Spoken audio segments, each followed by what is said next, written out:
नमस्कार। आप सभी का प्रिंसी कोचिंग क्लास में स्वागत है। आज आप लोगों को हम प्लस माइनस के नियम सिखा रहे हैं और ये प्लस माइनस के नियम जो है सभी क्लास के बच्चों के लिए, जैसे 8th क्लास से लेकर 12th क्लास तक के लिए काम पड़ेंगे।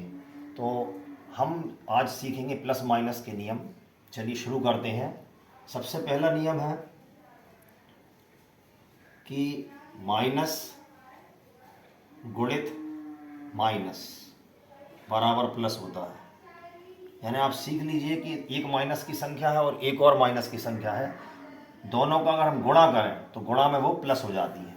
जैसे एक एग्जाम्पल के तौर पे हम आपको बताएं कि जैसे मान लो माइनस की 2 है और माइनस की 3 है, ब्रैकेट में लिख दिया अपन ने -3 इक्वल टू, तो इन दोनों का जो प्रोडक्ट है, गुणनफल है, वो प्लस का 6 आएगा। मतलब ये हुआ कि एक माइनस की संख्या और एक और माइनस की संख्या अगर है तो वो गुणा में प्लस की हो जाती है।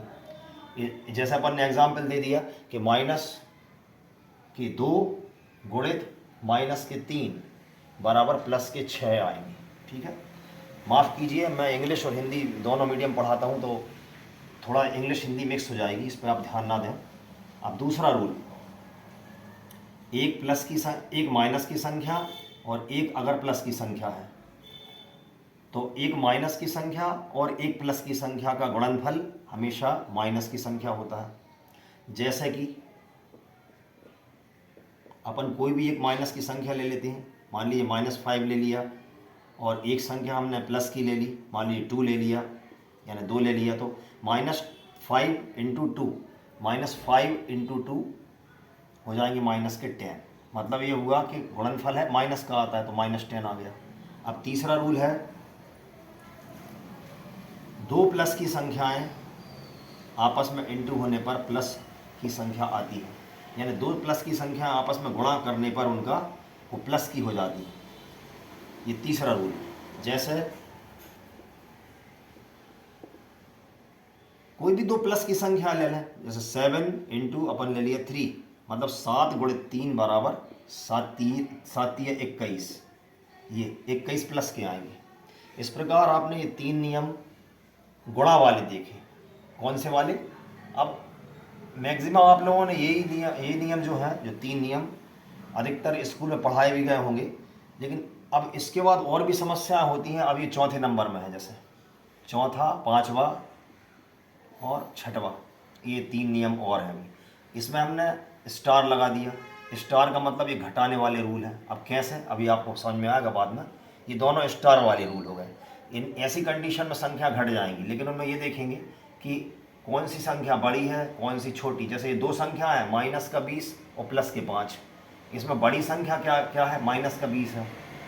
अर्थ ये हुआ कि इन दोनों ऐसी कंडीशन में संख्या घटा देंगे और चिन्ह माइनस का आता है। जैसे कि यहाँ 20 में से 5 हम घटा देंगे तो -15 आएंगे। बड़ी संख्या क्या? चिन्ह अगली उस संख्या में जो कि बचेगी घटने के बाद, उस संख्या में लग जाएगा। इस प्रकार यदि मान लो हम जैसे एग्जाम्पल और ले लें, जैसे इसी के जैसा कोई एग्जाम्पल ले लें हम कि -5 + 2। अपन ने एक तरीके से और समझा दे रहे हैं हम। जैसे यहाँ -5 + 2 है तो ये हो जाएंगे कितने? -10, सॉरी -3, घटाने पर -3। मतलब ये हुआ कि बड़ी संख्या का चिन्ह आएगा। अब अपन इसके अपोजिट स्टार वाला 5वां नियम देखेंगे। जैसे मान लीजिए कि छोटी संख्या में अगर माइनस है और बड़ी संख्या में प्लस है तो अब यदि हाँ इस कंडीशन में भी घटाया जाएगा, लेकिन क्या आएगा? 15 आएगा, डायरेक्ट 15 जो कि प्लस के रहेंगे, क्योंकि बड़ी संख्या में प्लस चिन्ह था। इसका एक आध एग्जाम्पल दूसरा कोई सा अपन देखें, जैसे कोई और कि -2 और +5। चलो इस बार अपन ने ये कर दिया कि -2 + 5, तो इस बार बड़ी संख्या 5 है तो अपने +3 यहाँ बचेंगे। अब सबसे लास्ट नियम जो है उसका वो नियम है कि दो संख्याएं डायरेक्ट माइनस की लिखी हैं, जैसे -2 -5। अब क्या किया जाए? कई स्टूडेंट समझते हैं कि ये प्लस का हो जाएगा, सर बोले प्लस का 7 आएगा, तो ऐसा नहीं है। इसमें जैसे -2 और -5 ये जुड़ के माइनस के होते हैं।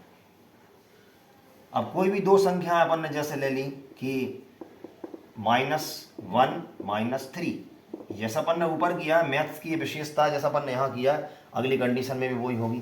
तो -3 जैसे -1 -3 इक्वल टू माइनस का जुड़ के -4 हो जाएगा। तो आपने ये देखा कि ये प्लस माइनस के रूल थे। अपन यहाँ पर देखा आपने कि ये अपन ने मतलब गुणा वाले जो रूल है जिसमें पहला वाला नियम जो था कि माइनस इंटू माइनस बराबर प्लस, इसको और गहराई से हम आपको समझाने वाले हैं इन दोनों की कंपैरिजन करके। जैसे फर्स्ट और 6 वाला, इसको इस साइड करें अपन। जैसे आपने देखा कि दो संख्याएं माइनस की प्लस हो जाती हैं इनटू में, जैसे -2 -3 इक्वल टू 3 दूनी 6, ये प्लस के 6 आ गए। आपको ये बता रहे हैं कि ये 6 नंबर का रूल और फर्स्ट नंबर के रूल, इनमें कन्फ्यूज़न होती कि कौन सी चीज़ कहाँ आएगी, प्लस का आएगा कि माइनस का आएगा, तो कंडीशन पर डिपेंड करता है। और मल्टीप्लाई जो है वो 2 कंडीशन में आपकी बुक में रहेगा कभी भी। छोटी कक्षा में तो खैर इसमें मल्टीप्लाई चलता है, लेकिन बड़ी क्लास जैसे 9th 10th है, इनमें ये कंडीशन ऐसी भी लिखी जा सकती है कि मल्टीप्लाई है। ये कैसे समझे हम, जैसे -2 है, इंटू नहीं लगा, डायरेक्ट ब्रैकेट है -3। अब इधर देखो आप, ये कंडीशन में भी आंसर 6 आ रहा है, क्योंकि इन दोनों के बीच में -2 और -3 के बीच में यहाँ पर मल्टीप्लाई होता है ना। यदि यहाँ पर कोई चिन्ह नहीं लगा, कोई साइन यहाँ नहीं लगा हुआ है, तो यहाँ मल्टीप्लाई माना जाएगा और इन दोनों का जो प्रोडक्ट है, गुणनफल है, वो प्लस का आएगा। अब इसी चीज़ को अगर हम ऐसा लिख दें कि -2 और -3 डायरेक्ट, अब क्या आंसर आना चाहिए, तो अब आएगा इसका -3 और 2 5। इस प्रकार आपने आज प्लस माइनस के रूल सीखे। अब इसके बाद जो अगला वीडियो है, ये वीडियो छोटा बना इसका, लेकिन अगला वीडियो है उसमें हम और कुछ इसी के बारे में आपकी प्रैक्टिस कराएंगे और अच्छे से इसको, और ताकि आपको समझ में आ जाए, और कोशिश करेंगे कि इससे अच्छा, इससे बेटर वीडियो अगला अपना बने। ठीक है, ओके, ठीक है, धन्यवाद।